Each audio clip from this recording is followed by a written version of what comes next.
বর্তমান যে পরিবেশ বিরাজ করছে তাতে নির্বাচন নিয়ে জনমনে বিভ্রান্তি তৈরি হয়েছে বলে মন্তব্য করেছেন বিএনপি মহাসচিব মির্জা ফখরুল ইসলাম আলমগীর। সকালে জাতীয় প্রেস ক্লাবে রক্তাক্ত জুলাই শীর্ষক গ্রন্থের মোড়ক উন্মোচন প্রকাশনা অনুষ্ঠানে প্রধান অতিথির বক্তব্যে তিনি এই মন্তব্য করেন।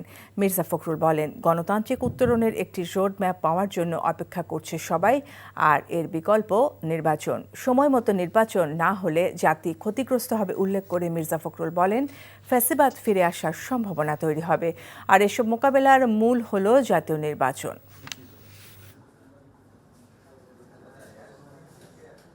রাজনীতিতে অবশ্যই মতভেদ থাকবে, রাজনীতিতে বিভিন্ন রকম চিন্তা থাকবে, মত থাকবে, কিন্তু এখন যে পরিবেশটা আমাদের আছে এই পরিবেশটাতে আমাদের জনগণ কিন্তু অত্যন্ত বিভ্রান্তির মধ্যে পড়ে যাচ্ছে।